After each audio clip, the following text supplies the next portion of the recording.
Hey guys, Bowie here, and this is things I learned with EG.Arteezy's anti-mage. The game starts with Arteezy getting the stealth shield right away since his range creep is not in front and there's nothing major going on for the first creep wave, but since Earthshaker started focusing a lot in blocking the creeps, the lane pushes automatically. I feel like Earthshaker's first mistake was actually using Fissure here.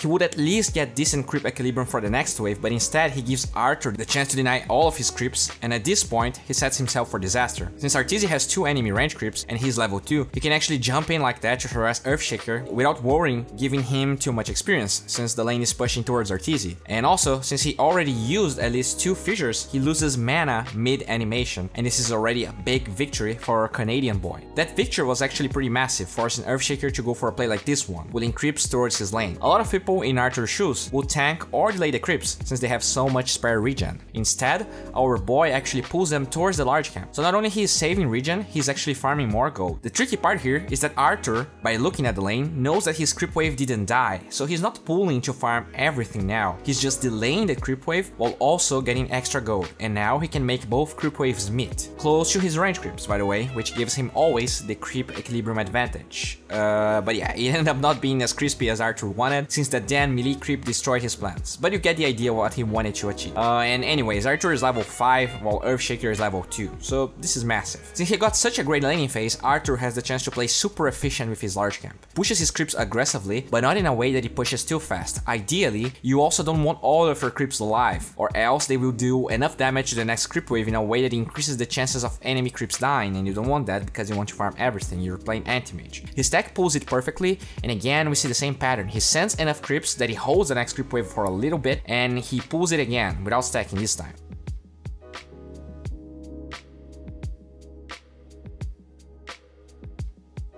Another interesting thing to note is that he knows the dire creeps will be stuck in that fissure, so he just keeps farming the creeps a little bit more, giving time for a clock to show up, punishing Earthshaker once again. I feel like in this game he decided to go Battle Fury before Treads because a Void plus AA rotation can kill him regardless of the Treads HP that he gives. Especially with this skill build he went for, very low on the spell shield. So it's okay if he dies as long as he already has Battle Fury completed. Basically he wants Battle Fury before Ancient Apparition hits 6. When his large camp is back, he goes for the stack, but this time he doesn't pull it since he doesn't want to miss last hits. After all, he shoved his own wave with too many creeps. Since that happened, it will take a long time until Earthshaker deals with all of those creeps and he has enough time to farm that stack by himself. Not that one, he actually made another one that I didn't mention. What's even crispier about this replay is that he even prioritizes another stack before getting his Battle Fury, even though he has the gold for it.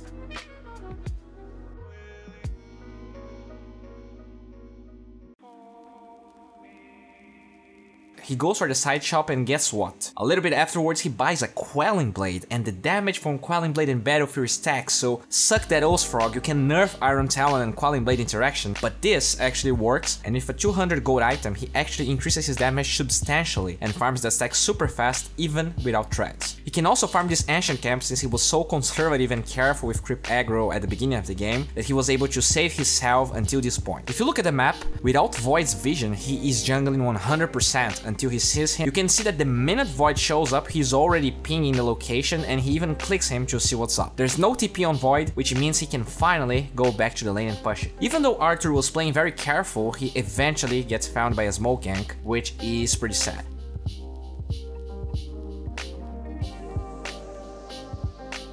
That death guarantees Dire a tier 1 bottom, and as you can see by Arthur's TP, it feels like he didn't want to show where he TP'd to. He even refrained from defending the tier 1 mid, even though there were enemies showing in other lanes. With the enemies going for a tier 2 though, he's forced to play a little bit more aggressively. He shows mid, and he meets Magnus in the top lane to get in power. You can see how he waits to see at least 3 enemies in the mid lane to finally commit to pushing top. All of that with his TP ready to go in case he feels in risk.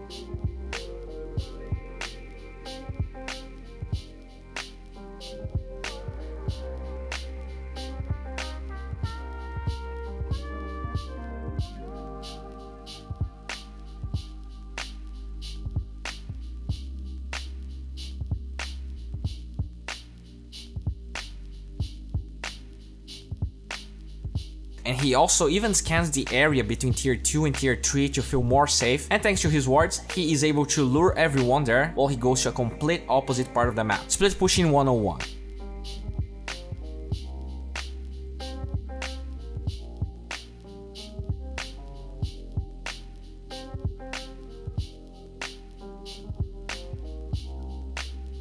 As he shows bottom, I was pretty curious on why Arteezy decided to push the tower without having vision of Void. You can see that when he's close to the tower, he resorts to the large camp as he waits to decide if it's safe or not to go. Void even shows up eventually on the minimap and he doesn't click it. I feel like an ally told him there was no TP on Void or that Chronosphere was on cooldown, I don't know, and that gave him the safety to go for it. Even though he was safe for that play, with the Shadow Blade plus AA combo, Arthur just melts a little bit afterwards. Even though he died twice, Arteezy's farm is insane. He's closing up on Manta before 20 minutes with 2 deaths. This is like out of this world. But anyways, after that, even with Chrono on cooldown, Arteezy kept farming the jungle, and Dire already gets Roshan 20 minutes into the game. He starts going for very deep farming plays in the enemy jungle, which is usually advisable. When the enemy is 5-manning against you, they're gonna ward your jungle. But even then, pay attention how he scans the shrine area instead of committing to blink. This is usually the aggressive type of blink that can kill you, especially when you're feeling behind against a strong combo like Chrono and AA Blast. There was no one there, but it definitely feels like there was vision since Earthshaker and another TP were coming pretty fast. Even then, Arteezy keeps forcing the tower top. Pay attention how instead of sending the illusions towards the tower, something that a lot of people still do, he sends it to the creeps in a way that they don't take tower damage. Illusions were heavily nerfed in their tower damage, but they can still hold creep waves for a long time. This guarantees a lot of damage in their tier 2. Since he had no vision of enemies for a long time, he decides that enough is enough and TPs away. This is a very interesting decision coming from Arthur. He spots his clock initiating, and at that moment he hesitates, but eventually goes in to help his team. He has level 3 mana void, which is a key power spike with anti-mage, even though the enemy team doesn't have any like big mana pool heroes, but they have RP, and that's the important part. Pay attention how Arteezy clicks on everyone's inventories to spot their mana.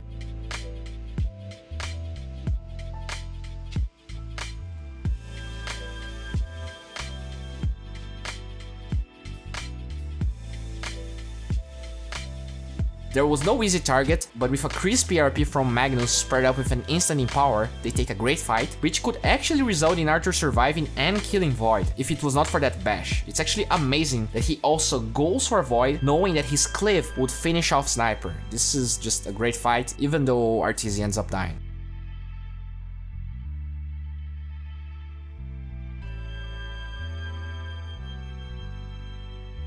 When Arthur respawns, the map is a charade. No one showing up, and he goes for that same shrine TP he went for the last time he died. In games like this, where the enemy has map advantage over you, farming their jungle is usually safer, but he immediately plays aggressive on Earthshaker in the top lane, hoping for a lucky bash. Arthur's intentions with this play is basically luring all the enemies to the top lane. He even sends his illusion super dip, which always forces reactions like the Earthshaker one we are seeing, while he goes as far away from that lane as possible. While Dire is trying to scan whether Arthur is hitting the trees in the top area, he's already getting a double damage rune and farming his way out of there. The important part though is that he's not showing, at least not intentionally. If he jumps mid to get the next creep wave, all his efforts are lost and the enemy now has more knowledge on him. Even though Arthur is trying his best, his teammate sends him to a suicide mission, and this is actually pretty common in this game. This Clockwork, I mean, he was trying his best, but what seemed like the easiest kill ever turns into a triple kill for the Dire side. This costs raiding a tier 3, range barracks, and at the end of the day they spend RP only to kill supports while Arthur tried to hunt the cores.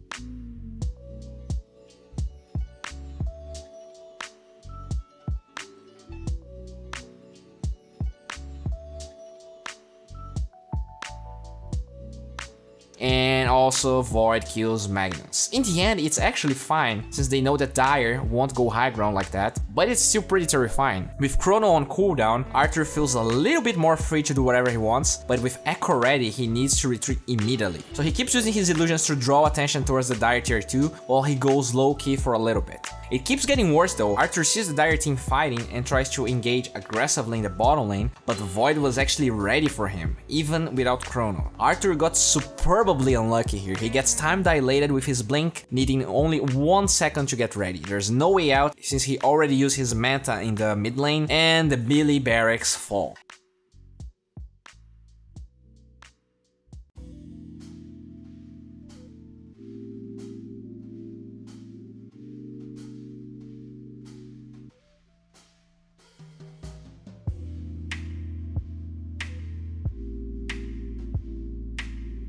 It's also worth noting that Arthur only backpacked his Quelling Blade after finishing Vanguard, so this goes to show how much this item is valuable to him. We can also see a very next level play coming from Dire. It's pretty clear at this point that Arthur is basically trying to avoid Faceless Void as much as possible, so what ends up happening is that Dire groups up bottom while Void shows up in the mid lane. You can see the confusion in the Canadian boy's movements, and he gets away only barely.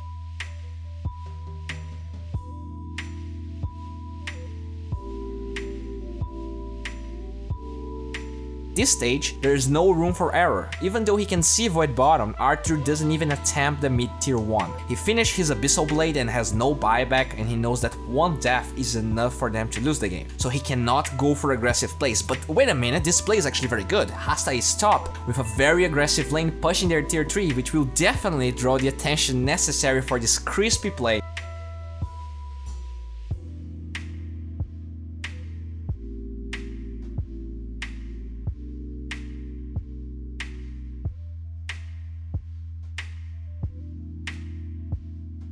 Oh well.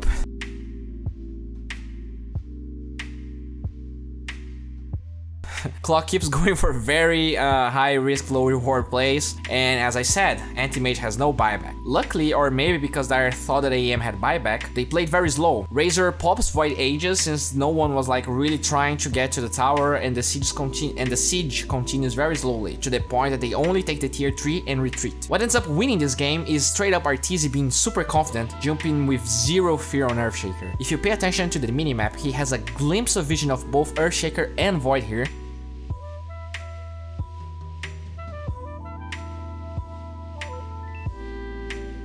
Well, he knows that Sniper is mid. This play forces a Chronosphere, but Radiant was ready this time, and they actually win this fight.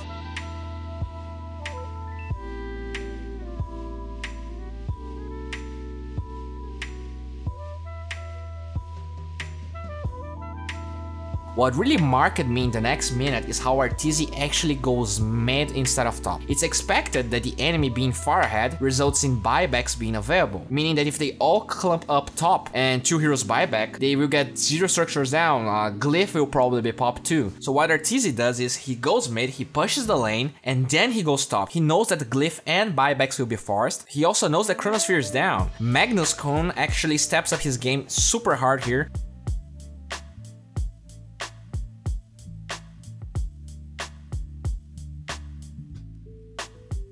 Since Arthur pushed mid lane before going top, they are able to take tier 2 immediately after leaving top, since there's no backdoor protection, and Arthur simply takes another lane of Barracks bot, even though he dies for it. You can see that he's very low on kills here, but the fact that he was able to farm so fast and so much ends up winning the game just in a blink. It's actually pretty amazing if you ask me.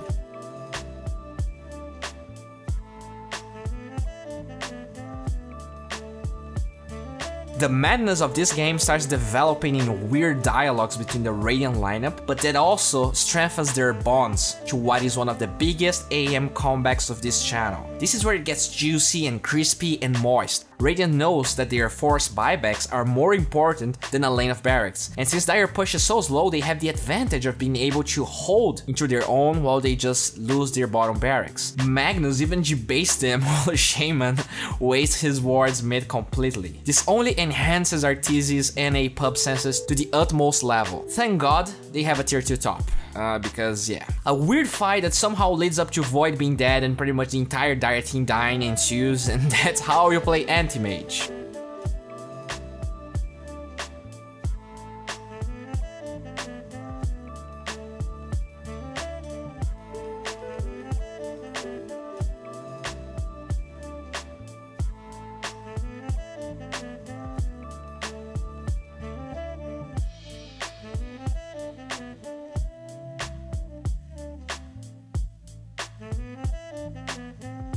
And you ignore a gem. In all seriousness though, I have no idea when in the draft Arteezy picked Anti-Mage, but do not play Anti-Mage against Void AA, it's just miserable. Knowing that Void's buyback is on cooldown, they can easily go for this aggressive play mid. Pay attention to Archer's decision making though, he actually BKBs in what seems like a bad play, but in reality, being under AA ult with Road of Athos while Void is respawning is very dangerous. He's able to blink away, and with careful thinking, he finally is able to blink in a way where he abyssals Void in the face, and the game is won. want. Remember boys, do not pick anti-mage against Void plus AA. Anyways, this is it for today. As of always, Pugna is a platform that helps this channel ever since its beginning. They just launched Oracle, which is a great platform. It's just actually a free service. You just need to register on Pugna. You don't have to pay for that. This is a great analyzing tool that just checks like all your stats, a lot of different stats, and compares it with your own MMR and the next tier of MMR. So like 500 MMR ahead, and it shows you, well, what those players are better than you, and you can start like